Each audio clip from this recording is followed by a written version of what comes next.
Hello, ALBW, wherever you are. I'm Pat Esgate, the lead organizer of Ann Lister Birthday Week, more commonly known as ALBW. A lot of you were in Halifax this past April of 2024, and what an amazing crowd. Once again, we had women from actually 19 different countries this year, which just blows my mind. I mean, how fabulous is that? Now, but for the very first time, and courtesy of my fabulous producer, Jennifer Van Gessel, we were able to record some of those events, and we are now bringing them to you. So whether you were able to make it to the event or you couldn't, here you go. You get 3 of them. Very excited about this. Now, this is not a classic ALBW Live. There will be no live Q&A at the end. We're just showing you the video. But if you have any questions or comments, feel free to email me at pat@esgate.org, or you can direct message me at Pat Esgate. Now, in this presentation, we're going to be looking at the fabulous 30-year friendship of Choma and Helena Whitbread. Now, unfortunately, Helena was ill during the week surrounding ALBW and was not able to come to the actual presentation, but she was watching on Zoom, and she did get a chance to see everybody give her just a huge round of applause, which we were so happy about. But you will very much enjoy this entire discussion with Choma, where she talks about how she and Helena met, how long they've been involved in transcribing the diaries, and all sorts of other ins and outs about their travels all over the place to learn more about Ann Lister. Very, very special. Now, before we go to the video, I want to take a couple of words about ALBW 2025. As you know, this past year, Cheryl and I counted on the Ann Lister Birthday Festival team from Calderdale to create 99.9% of the events, and they did a terrific, fabulous job. So fabulous that they're actually going to be doing 99.9% of the events next year. Watch out for that 0.1%. We're going to talk about that in just a minute. Now, Cheryl and I couldn't be happier about this. It really does take a load off the two of us. But more important, ALBW has never been about the events. It's about collecting ourselves. It's about coming together as a community, enjoying ourselves, celebrating ourselves, seeing old friends, making new ones, and in general, feeling the transformation that takes place when we gather together in this very special corner of the world, Halifax. So, also, please be aware that please be aware that the Ann Lister Society, ALS, will also continue to meet.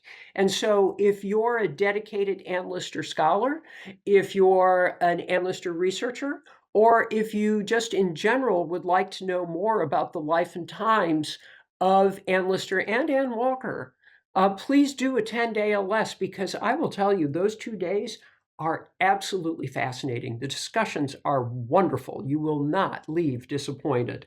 So please do attend. Finally, I do want you to know, here comes that 0.1%. I do want you to know that there will be one very special ALBW event in 2025, and it will actually be on Ann Lister's birthday, which this year is on a Thursday, April 3rd. So do keep an eye out for the announcements that we're going to be making about that event, and we hope that all of you will join, because it's a really great opportunity for us to have a lot of fun on Ann Lister's birthday, okay? Now, so after all of that, and without further ado, let's take a look at this wonderful conversation with Choma about the 30-year friendship between her and Helena Whitbread. And I'll see you in Halifax.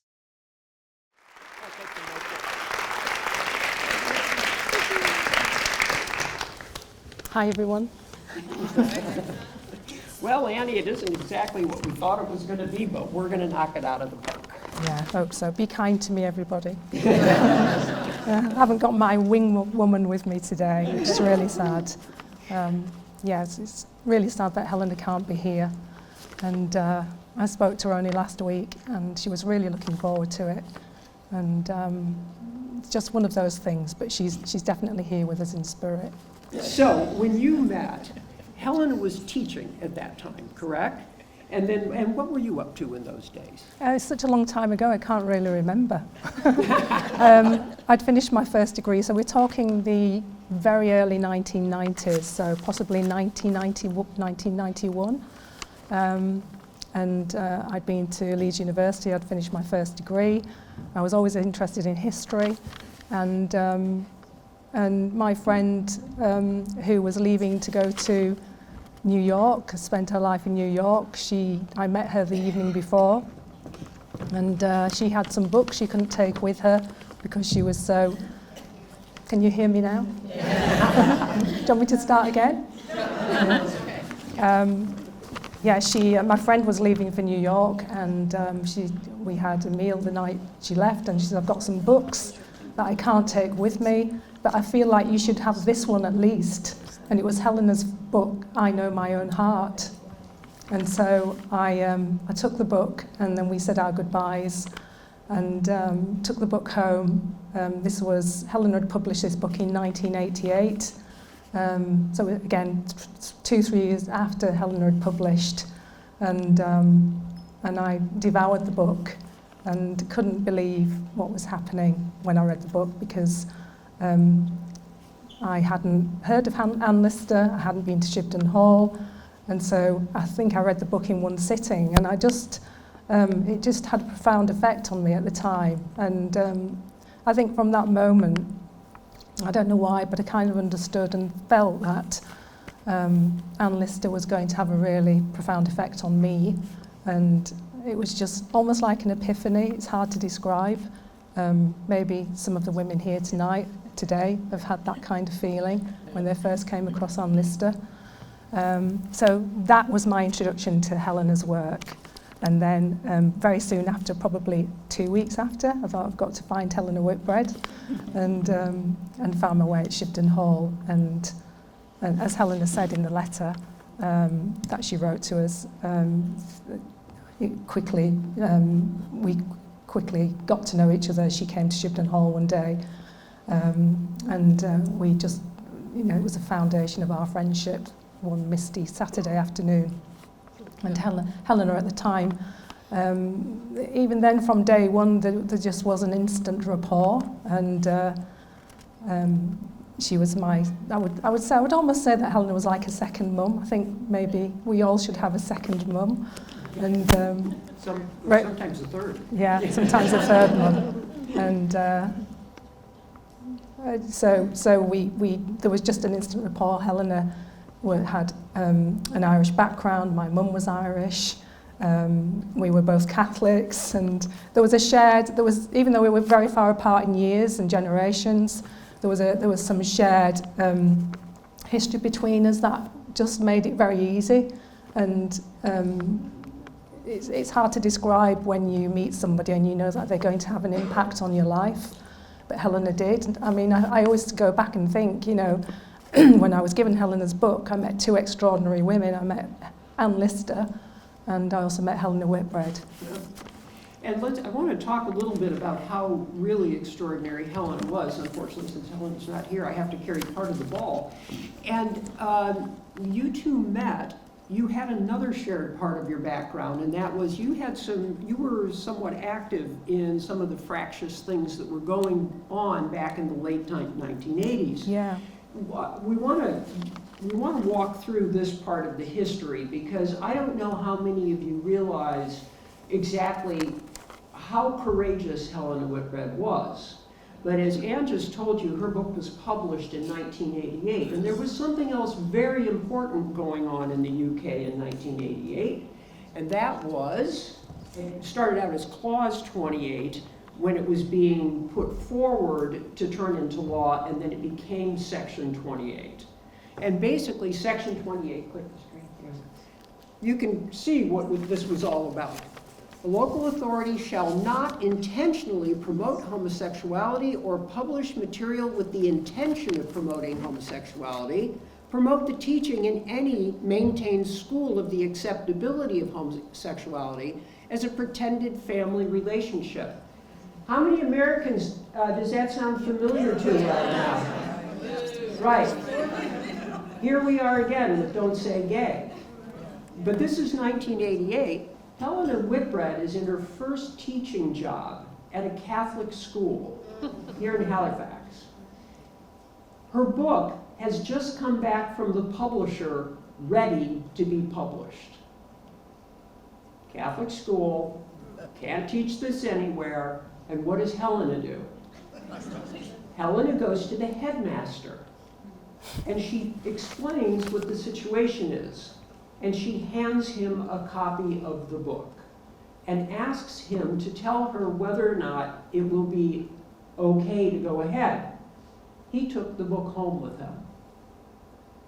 The next day, Helena met with the headmaster, and I'm certain she was fairly nervous. And the headmaster's reply to her, Helena, publish the book. I think you've lit a very long fuse. God bless you, Helena.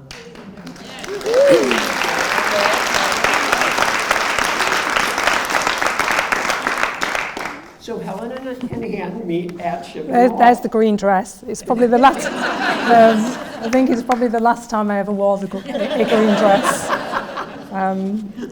I think in terms of what Pat's just said, it's very important for us today to actually, put the context around Helena's publication of that first book, what was happening politically, and Section 28, Clause 28, as it was known, in 1988. Had a profound effect on, being able to say anything in a school or in a public place about being gay. And it had a massive effect on education. And again, it's all those years later, it seems to be happening again, and especially in America. So I think for me, it's what made it even more important to have to include this today, just to set the scene as to how Helen always says that she didn't feel brave when she published the book. And I think it's just because she would never own that, Helena. She's too humble. But actually, for me, she was doing something incredibly brave in publishing that book. As Pat said, in a Catholic school. And she was just fortunate that she had such an understanding headmaster. I think, we're going to see later now, perhaps. Yes, yeah. Should you roll that little bit? Yeah. Anne was able to find a little bit of film that came out of that period of time. And how are we rolling that? Tech people? Does anybody remember, anybody here from England around, I think it was 1988? Do you remember on the BBC News where some gay women actually stormed the news? And Sue Lawley at the time, protesting against Clause 28. Sue Lawley, the newscaster, said, "It appears we have been invaded." So this is the clip we're going to see. The woman who was involved in it and the women that were involved in that, they're going to be shown on this clip, just talking very briefly about why they did what they did. And just what really screams out to me is just how active women were at that time. 6 o'clock news from the BBC with Sue Lawley and Nicholas Witchell. 6 o'clock. In the House of Lords, a vote is taking place now on a challenge to the poll tax. Tory rebels have said that the tax is protesting about rights for lesbian and gay people. In general, Britain was quite a hostile environment in the 1980s for the LGBT community. About 75% of people, when surveyed, said that it was mostly or always wrong to be gay. Simply by walking down the street, if somebody identified you as lesbian or gay, you could get abuse and you could be violently attacked just for being. I obviously don't want children taught that the gay and lesbian lifestyle is natural or normal. It is not, it never has been, and it never will be. Yes, my overriding concern is with the promotion of positive images of homosexuality in schools from primary school right through, and that is what is causing many parents real concern and offence. There was a sort of catalyst moment where a book was published called Jenny Lives with Eric and Martin, about a girl who lives with her two dads, and it sort of kicked off a moral panic in Parliament. What we were told we were doing was destroying the heterosexual family. So that lobby grew to get this clause enacted. Section 28 banned local authorities from promoting homosexuality. The second part of it banned the teaching of the acceptability of homosexuality in schools. Basically, it meant closing down of services. So young people became very vulnerable, particularly, and schools couldn't protect people from being bullied. All kinds of groups, all over the country, began to protest. Actor Ian McKellen was at the head of a procession which stretched nearly 2 miles. A group of lesbians chained themselves to Buckingham Palace gates, dressed as suffragettes. A group of lesbians abseiled into the House of Lords. Through all of the campaigning prior to the enactment, we could not get the media to understand what the impact was going to be on our community, on our children. So really, the only thing left was to actually be the news by being on the news. We met outside Television Centre. We managed to get through the security. The whole thing was timing, really. And as soon as the lights changed, we barged into the studio. The whole place went mad. I got smacked to the ground by don't know how many people. One of our number managed to handcuff herself to a camera, and the other one got behind the news desk where she was quite violently subdued by Nicholas Witchell, who's since apologised. Sue Lawley carried on trying to read the news. And I do apologise if you're hearing quite a lot of noise in this studio at the moment. I'm afraid that we have rather been invaded. In the footage, it's all got rather muffled, and you can hear little muffled shouts of, "Stop the Section 28!"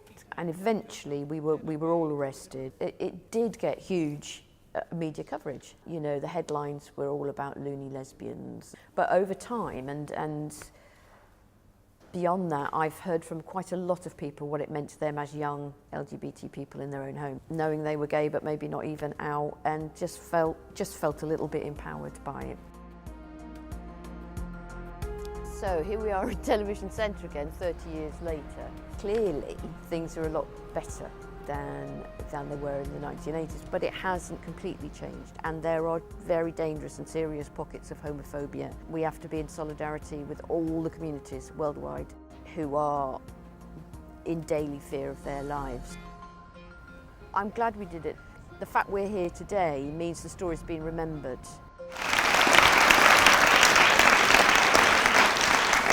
You know, back home in the States with our group of friends, we have sort of a running joke about whether or not someone has the same haircut as we do. And I have to say that news announcer certainly looked like she had that kind of hair. So, Can I just add something? Absolutely. Can I just add something to that piece of footage, which is quite funny? When the women were arrested, they were asked what their names were, and they said names and addresses, and they gave the ladies of Llangollen, Glasnevin. I don't think the police were any more aware of what they were saying.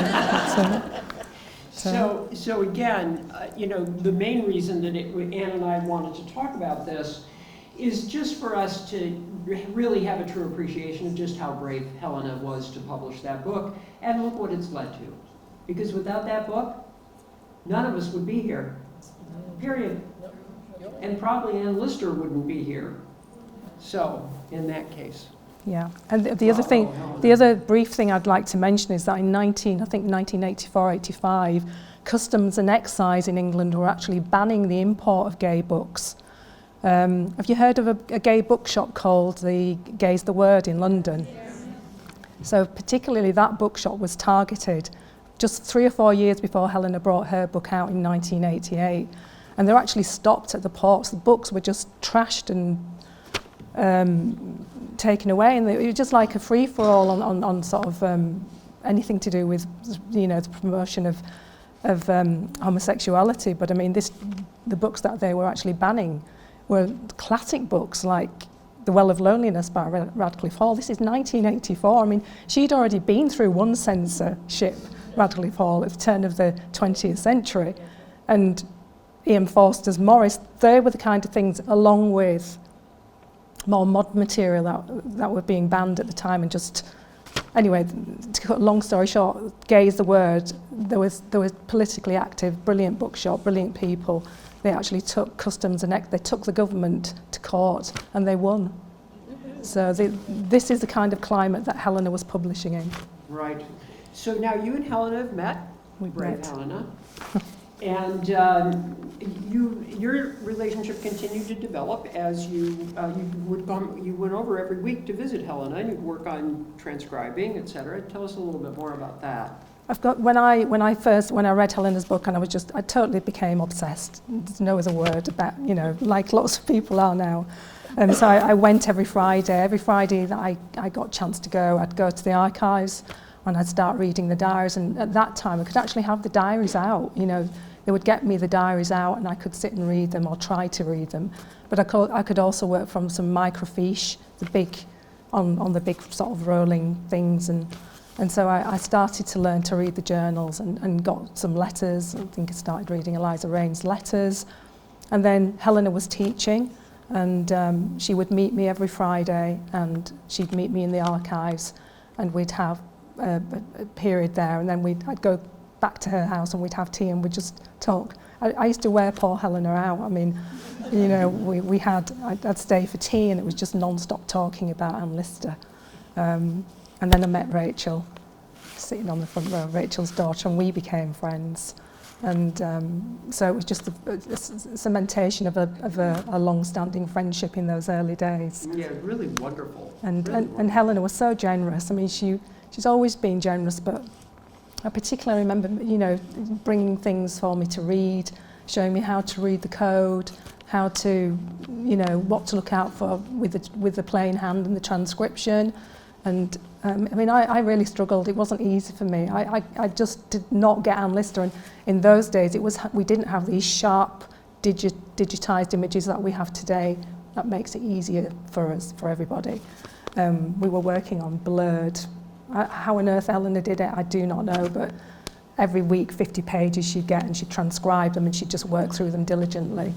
I just found it very difficult. But eventually, it was like again, another epiphany. I remember suddenly one day having a eureka moment, having tried to read these diaries, and suddenly I just sat down and read one. And I remember getting on the phone to her saying, Helena, I can do it. I can read the diaries. I'm not going to be hassling you anymore. And so, so that was a bit of an apprenticeship. Yeah. So we have this next slide that asks for the Anne Lister moment, but we're going to move into some of the road trips that you took. So since, again, this is all planned around Helena being here, so we're punting. So, Anne, the question was, when do you think Anne Lister was at her happiest in life? With Mariana, with Anne Walker, when she was dissecting in Paris, climbing a mountain? When do you think she was happiest? This is where I have to look at my notes, and I'm sorry because my memory's not as good as it used to be. I'm going to change that question a bit and say, was Anne Lister a happy person? Mm. Do you think Anne Lister was a happy person? Yeah? I think my feeling, and it's only my feeling, is that I think Anne Lister was happy on a situational basis. So it was always like situation or event driven, her happiness. And there's just so many extracts and quotations in the diaries that you could pull out. I've just got a couple of them here to explain that. And what you can see through the diaries is how her character develops in terms of happiness. And for me, it always seems to be centered around whether she finds a partner or she's looking for that elusive partner that is going to give her that sense of security. And so the first one, which is in 1827, and it's particularly thinking about happiness. And this is why I think that, her happiness, we know she was ultra positive all the time, but I think happiness was dependent on a number of factors, of things that were going on in her life. So on the 8th of February in 1827, she says, musing on having apparently so much to make me happy and yet not being so. I want a companion. I want that one whose absence I am more and more susceptible and perhaps impatient. So that's in 1827. And then 9 years later, she's found Anne Walker. And so there's a marked shift. Few people are more sensible of the blessings permitted to them, and few more happy. I am too contented with my own situation to wish to change with anybody. And that was in a letter to Aunt Anne. So it's an interest. It's always a subjective thing whether you think Anne Lister was.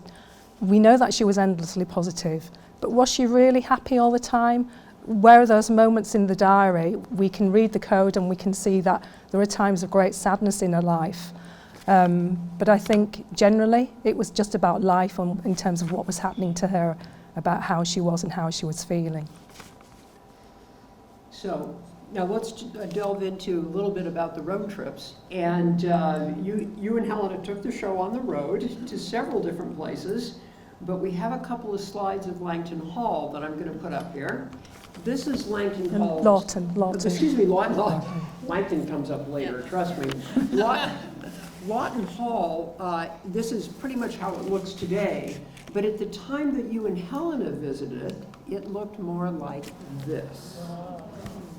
It was when Helena and I visited in the probably 1990, 91, it was derelict. It'd gone through many different histories since Mariana Lawton had lived there. It had been, before Helena and I visited, it had been a private school, and it had been derelict for like 6 years before Helena and I got to it. But again, we went on many road trips. I'm just going to show one slide of the interior of it. Yeah. So it's really sad, isn't it, when you think of these rich diaries that we have with Anne Lister and how she describes Lawton Hall, and then it ends up like this. I mean, is it a metaphor for their relationship? I don't know. The crumbling facade. So you continued on your road trips, and one of the biggest and most important, and that I've bugged you about for a while, is your trip to Paris. So we went to lots of different places, Helena and I, but the big one was the trip to Paris that we did, and it moves on to Helena's second book, because she was writing No Priest But Love, which is the 1824 diaries onwards to, I think, 1827, 28, somebody will correct me. And Helena was still doing bits and pieces of research, and I, at that time, was starting to think about doing something on Anne Lister, but I wasn't really very sure. But anyway, we went to Paris, and we went to all the different places where Anne had lived, and saw lots of different things. Can we talk a little bit about, I'm going to point this up here so they know what we're talking about here, give a description of where these are? I'm going to try and remember, but if I'm wrong, please shout, because there's going to be some brilliant people in the audience.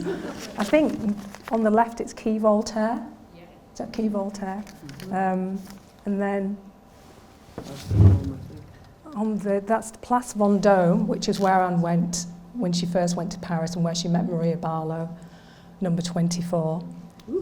Yeah. And that is the British Embassy in Paris. Thank you. Oh, yeah, sorry, that's his statue. That's the Jardin des Plantes, and his house is in the grounds there. Sorry, the one below is the embassy, I believe.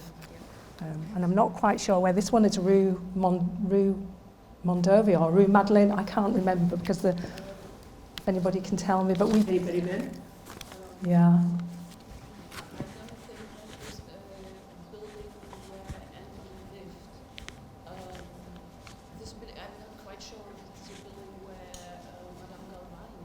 Okay, that's good. See, these people know more than me.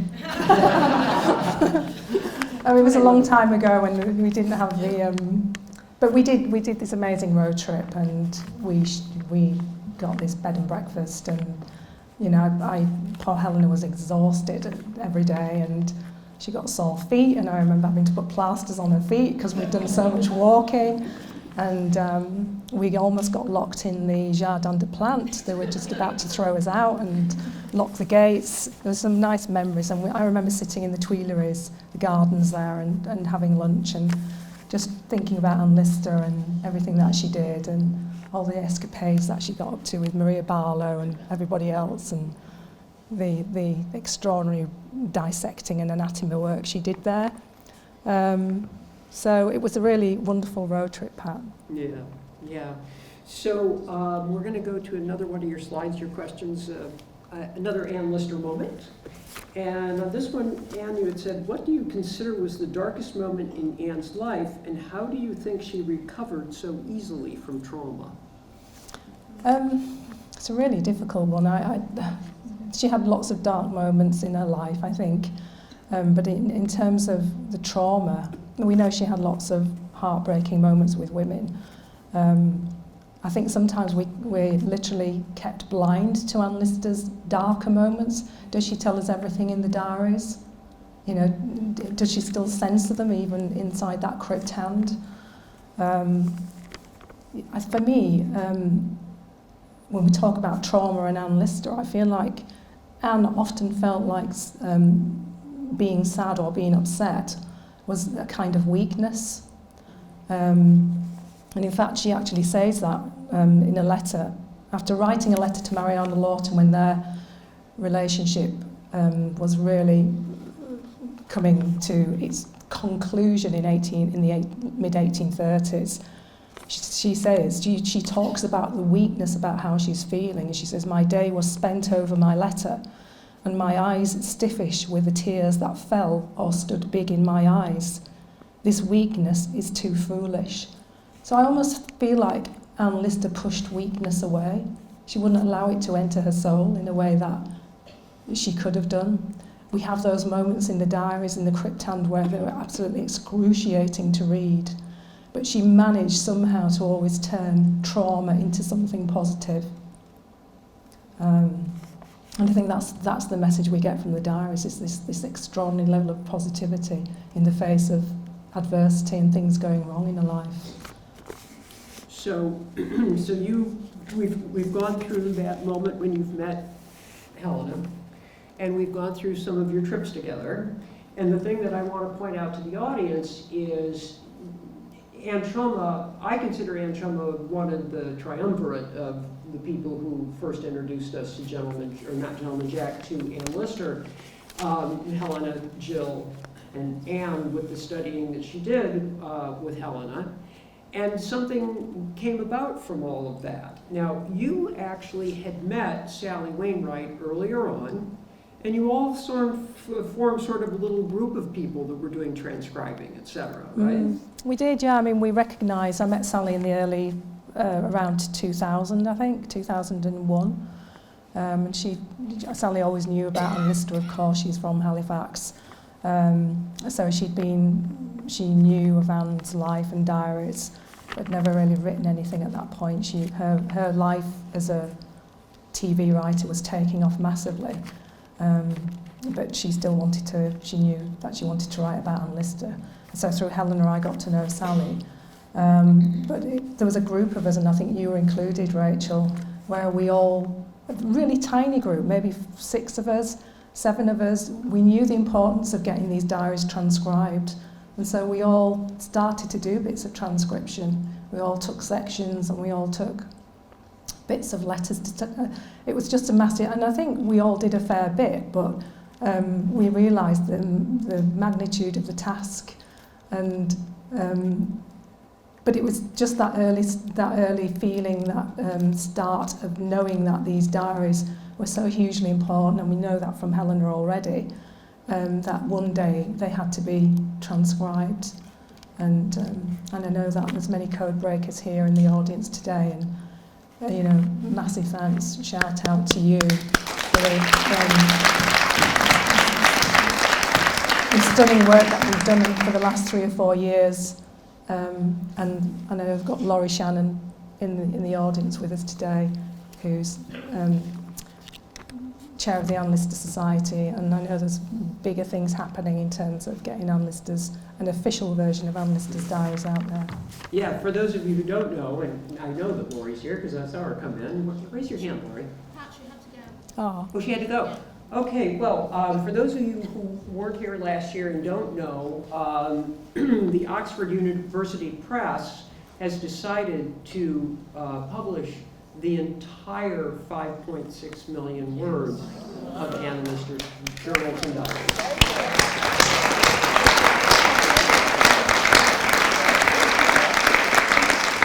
And what I'd like to point out is OUP is the standard for research universities, colleges, and schools around the world. And what that means is that Anne Lister's diaries will occupy their own shelf in all of those places. And she will become part of the curriculum, and more people will know about her. And that is an amazing thing to have come about. So really, I'm sorry Lori's not here, because Lori is working on the possibility of her being the editor of that. So, very cool.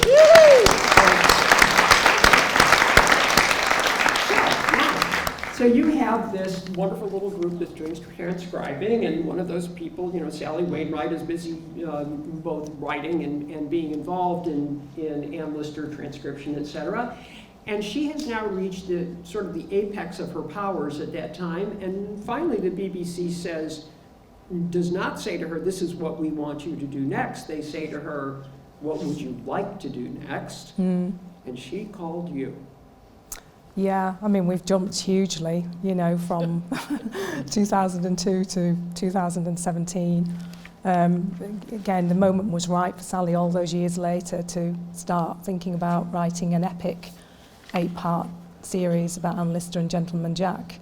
And so yeah, everybody knows I was involved in that, and I was brought on board to transcribe at great speed.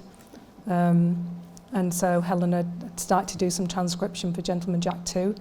But I eventually took over, and it obviously morphed into something, my role morphed into something much bigger on Gentleman Jack, and I became Sally's advisor. So we've now finally got the slides to work. And so we're going to be showing you some slides that Anne gave to us that show Gentleman Jack behind the scenes, up close and personal. So tell us a little bit about what's happening in these. Some of you might have seen these on social media, but the first one is basically Sifton Hall in lights. You know how massively it featured in Series 1, and in Series 2 we used a studio, it's a brilliant studio, you can hardly tell, but Series 1 was all filmed interior and exterior at Shibden Hall, and that's I remember taking that shot just one afternoon. It'd been a long day, can't remember what we were filming, but looks amazing, doesn't it? With all lit up. Wonder what Anne Lister would think about that. These people trespassing on the land. The second one again is the day after a shoot, and standing there with Cordingley, with Rachel Hemingway, and the fruity Eugenie Pierre. Yeah. So. Go ahead. Yeah. These are some behind the scenes ones where Sally's actually looking at the playback of some of the scenes we just shot, and that was when we were shooting poor old Landed Ball, the horse, and it's quite sad, but you know, the horse was the most gorgeous horse, and it was a brilliantly boiling hot day, and he'd learned how to fall down. He was the best. The horse was the best actor, and it was, yeah, I mean, now Sally's sitting behind the monitors there, and we're actually in the stable at Shibden Hall there, because we'd set up in the stable.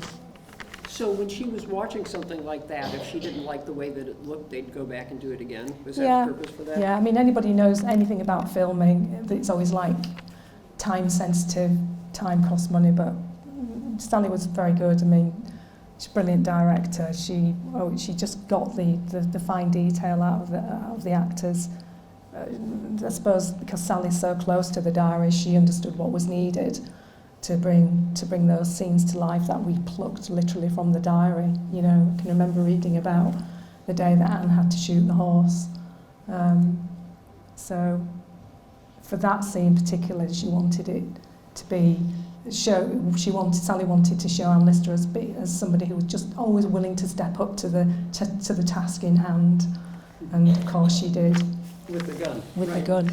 Yeah. So, and now we're in Copenhagen. Copenhagen, yeah. Towards the end of the shoot, Gentleman Jack Series 1, we went to Copenhagen, and but actually the picture on the left is Copenhagen.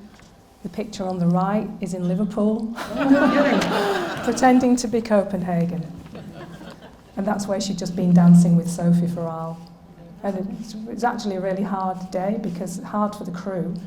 The guy in the scenes you see where she's twirling Sophie Farrell around the dance floor, there was literally a team of camera people behind them, just tracking their every move on, I think it's a Steadicam. Is that right, Jane? Steadicam. So there were that scene, that clip photograph there was when Saran had come back in just to see what it looked like on the monitor, and they were dripping in sweat, all of them. You know, you don't see all these things obviously in the final thing, but quite something. Yeah. Whoop, backing up. Yeah. There we go. There we go. I didn't take that picture, but I wanted to. I don't think I took that picture, but anyway, that's an interesting one, because we were on board the Columbine, but actually we were in Hartlepool in the northeast of England on a ship that was. I don't know if you've been to the docks in Hartlepool. Anyone have done that? Has anybody done that road trip? You can go there and you can see the film the ship where we filmed, and it was an accurate ship that we found. And these were the deep down in the bowels of the ship, and such a long day for poor Saran. But everybody knows about the trip that Anne took back from Copenhagen, and how horrific it was, and how many days that she'd spent on that ship without washing and being sick and all that kind of stuff. And so that's Matt Gray, the DOP there, who was fantastic, which gave us all those amazing, wonderful scenes in Series 1 of Gentleman Jack. Yeah, if you haven't seen it, I did an interview with him on ALBW Live, and we have a couple of great clips of how it was filmed, in terms of like when the carriage comes rolling into Halifax in the beginning scene when Anne Lister, jumps down off the coach. A lovely man. Matt's a fantastic guy, and such a clever chap. And if you see anything, if you watch any kind of series, period stuff, and you scroll down the credits, you'll see his name there. Quite something. And then you have another one, if you look around your other shoulder, and you can see it from here, can't you? Yeah, that was one of the very first scenes we filmed deep in the Shibden Valley, and it's right at the beginning, where Mr. Jessup, the coach driver, tips the carriage over, and it just gives you some idea about how unglamorous filming can be. It was a boiling hot day, and Sally, is that the one? Can't see. I think Sally's in the back. Sally in the back there. Possibly, it's really hard to see. Yeah. How many times did they have to shoot that? Oh, it was a long day, a really long day, many times, to get the technical things right with the carriage, and they were in a modern Land Rover behind it with stuffed in the boot. They were all stuffed in like the boot. It's just interesting. Not fun. Yeah, not fun. There we go. And the picture on the left is a behind the scenes of Saran rehearsing when she gets bashed by the guy when she's out walking. So she had a stunt double, but she also had to pretend that she knew what she was doing too. So that was that day. And again, these things are wonderful for me, because these are places that I walk on a daily basis. And I walked on a daily basis before I got involved with Gentleman Jack. So to be part of this extraordinary series was really special to me. And the picture on the right is just, again, a rehearsal with Sophie Rundle, where she's actually leaving. She's being... Can't see from here. I think Was that when she's getting picked up in Scotland? yeah, Right. she's leaving Newdale House. So, and there's Sally in her parka. But yeah, it's really, really wonderful memories. Now, none of you guys know this scene. Yeah. Never seen it before. Yeah, no. So that's the final, the big scene on the reunion hill where Anne and Anne finally come together. And it was a long day. It was the most amazingly beautiful sunny day, the best day you can imagine in Halifax, weather-wise. You know, it's just, I was, you know, to be part of that, to have witnessed it was really fantastic. And do you remember the big scream that surrounded us? And there was a little bit of confusion about what she was saying. She wasn't saying anything. She was just literally screaming frustration. And Sally really pushed both actresses that day. I mean, both Sophie and Saran gave their all. They knew how important that scene was going to be in the final thing. But it was really an amazing thing to witness. Okay, so you finally got to write your book. I did. Strange things happened, don't they? And we felt, both Sally and I, that there should be something to accompany. The point to make is that we didn't know how big this was going to be. None of us knew what phenomenon it would be, and that community would grow from Gentleman Jack. You just don't know with television whether things are going to work, whether people will like it. And we had an inkling, we had a feeling that perhaps people would like this because it's Anne Lister. And I can remember saying to Saran one day during rehearsals that, you know, I think you're going to have a massive lesbian following. But I said it very flippantly at the time. And so yeah, we decided that we should put something out there to accompany the series. And then my book came out, and so yeah, that was really exciting. And tell the story a little bit about the narrator for the audiobook. Oh yeah, the audiobook that goes with my book is narrated by an actress called Eva Pope. You heard of her? Yeah. And the interesting connection and coincidental connection is that Eva Pope and Saran had acted in a drama series and had played lesbians together many years, about 10 years previously. So strange things happen, don't they? Anne. Oh, so we're coming to the end, you'll be pleased to know. Anne Lister's legacy. Pat wanted me to say something about Anne Lister's legacy, so I want to read something because there's just some things I want to say that I know I'm not going to remember if I just jumble it all up and say it, so it will sound like I'm reading from this. So I think when we think about Anne Lister's legacy, to me it seems like Anne Lister was on a perpetual life journey, like she was constantly searching for something that could make her feel more fulfilled. She started the pilgrimage that we are continuing today. It's as though she was looking for something much bigger in life than even she could ever contemplate or understand. She never really stood still. She once asked Reverend Musgrave of Halifax Minster why she felt she had so much faith inside herself, the Christian faith that gave her unlimited hope and self-belief when times got tough. He couldn't really answer her, but she was constantly searching for truth, asking those big philosophical questions, constantly looking for answers. She was always on the move spiritually and physically in life and in a journal. So the diaries, they tell us what it is to be human. They tell us that it's okay to fail, that it's okay to make mistakes, and ultimately that it's okay to consult your own happiness like Anne Lister did. We can all relate to those things that Anne Lister talks about. Unbeknown to Anne 200 years ago, she had sown the seedlings of a lesbian movement, a movement of connection and of sisterhood, so that now we have a much greater and newer understanding of female friendships, of gender identity, of women's sexuality in the 19th century. and we have been enriched by the detailed adventures of a small band of lovers and female friends that she gifted to us in her journals. The earliest group of what we might now call today Lister Sisters Mark I. So Mariana Lawton, thank you. Tib Norcliffe, thank you. Maria Barlow, thank you. Mary Valance, Anne Walker, and especially Anne Walker, thank you, and many others. I would say to everybody here today that it's definitely okay for lesbians to possess and to take ownership of Anne Lister, to claim her as their own. We've waited long enough for her to come along, didn't we?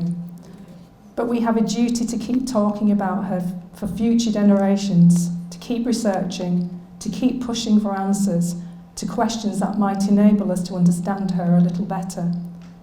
So let's embrace the new books, the new films. Let's celebrate the reimaginings of Anne and her remarkable life. Nearly 40 years ago, Helena lit the fuse, and we can keep it burning. Finally, and this is finally, it feels good to be proud of this trailblazing, brilliant, occasionally unlikable woman called Anne Lister. Wouldn't we all agree? She is a lesbian icon, and I believe the greatest gift to the LGBTQIA community in the modern era. Maria Barlow once asked Anne Lister to be her, in inverted commas, acknowledged protector. Poor Maria never got her wish, but that's how I like to think of Anne Lister today, through her connections to gay women, that she is our acknowledged protector. Thank you.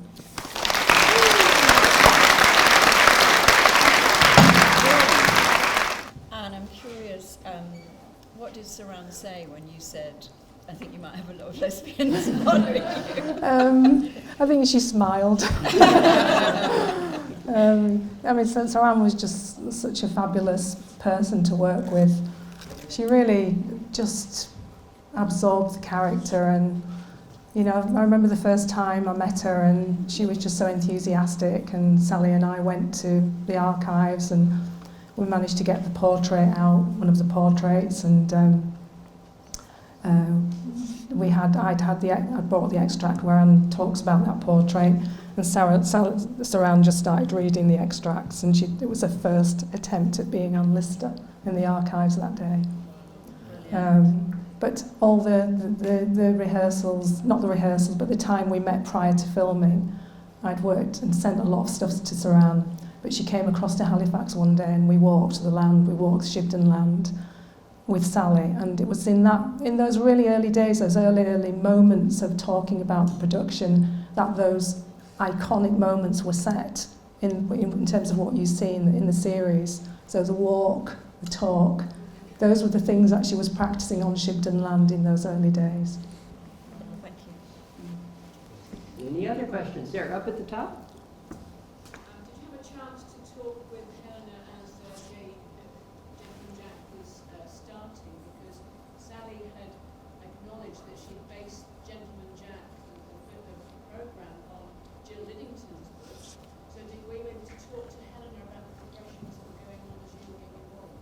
Oh yeah, absolutely. I mean, Helena is always central to anything that is happening regarding Anne Lister, and Helena had started to do some transcription for Gentleman Jack, so she was fairly pivotal in the early days of what Sally and I continued to do. Helena's, we frequently looked back to Helena's first book with Mariana Lawton, its relationship with Anne, because that was a relationship, it was still so central to, especially to series 1. And so all of that early research that Helena did was really, really important to us. And my conversations with Helena really were always continuing. So yeah. Have you found in the archives anyone writing about Anne Lister?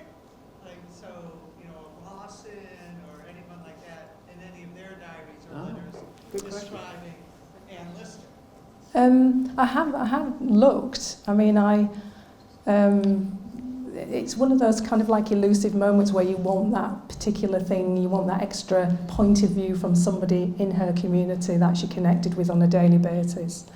I did find something, and I did post it not that long ago, where there was going to be a ball in Halifax, and there's a big article written up about this ball, and she was going to be invited, but in a fictitious way, and she was referred to as Captain Lister. So even, you know, she's going to have she's the fair Captain Lister, and she's going to be accompanied by Sir so-and-so and so-and-so. And this was a real event that was happening in Halifax.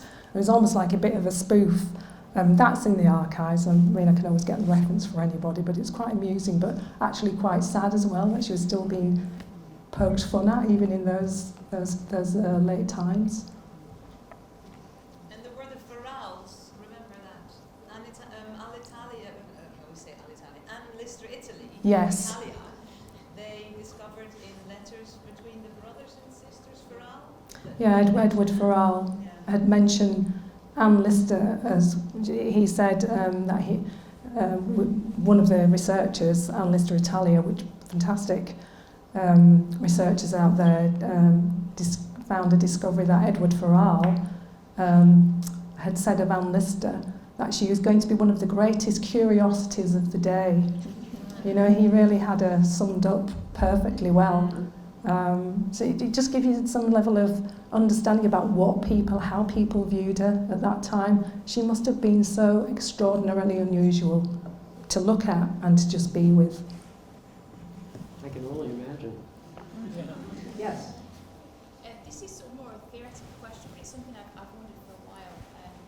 Religion is touched upon in our history, how she sort of, especially back in the day, sort of came to an acceptance about her sort of lesbian sexuality and being religious at the same time. I've always wondered if, in your opinion, how you know Anne Lister, if she lived today with sort of a love for science and modern medicine, do you think she'd be an atheist? Or do you think she'd... It's a really interesting question, and when I was doing research, I was intrigued by this question because when she goes to Paris and she's under the tutelage of Cuvier and Saint Hilaire, the two major comparative anatomists of the 19th century in Paris. They were quite different, Cuvier and Saint Hilaire, and she got embroiled in both of their debates. One was more creationist, the other one was more sceptical. And the interesting thing is, and she says in the diaries that she feels like she's more aligned with Saint Hilaire, who was a deist, who was sceptical. That was quite surprising to me because what we know about Anne Lister is that her faith is intrinsic to who she is. In my heart, I can't ever imagine that Anne Lister would not be a Christian. It's hard to think of her in contemporary terms and being doubting. It's hard to put somebody in our shoes today. But I think, I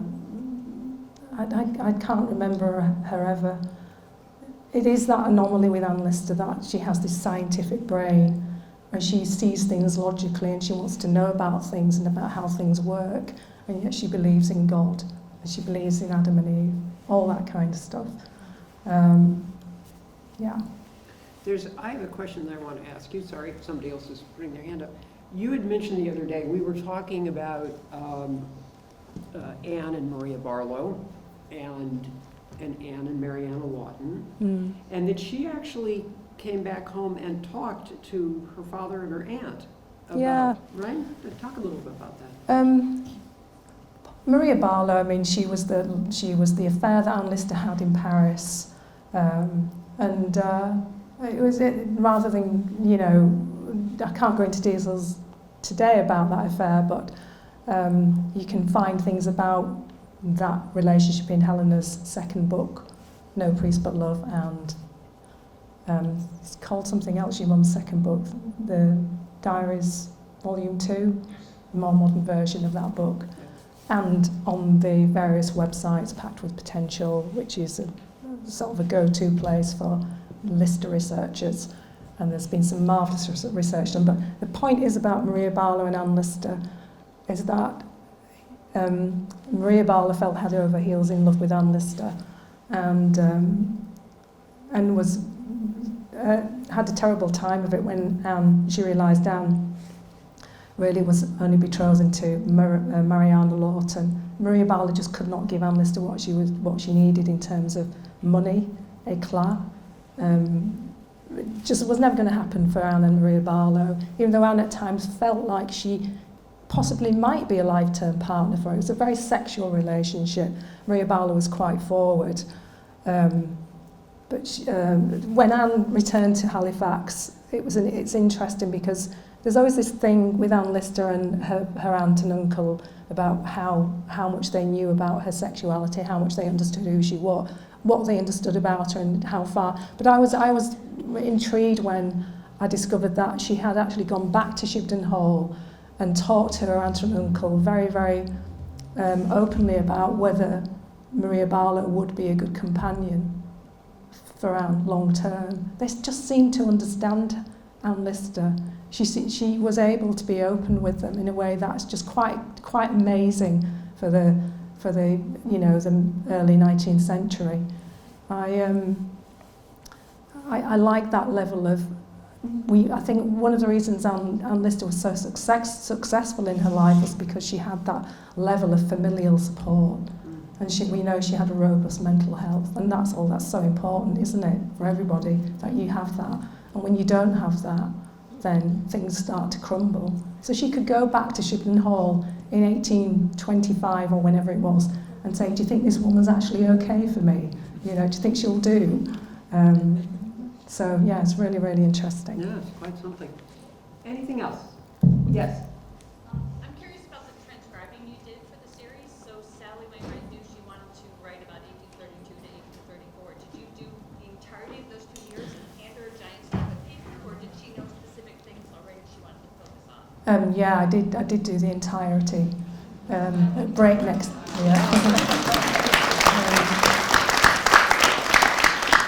At breakneck speed. The way I worked is that I read from the diary and recorded them, and the recordings went down to Lookout Point, and then they wrote them up. So when I'd recorded them, I got hard copy back.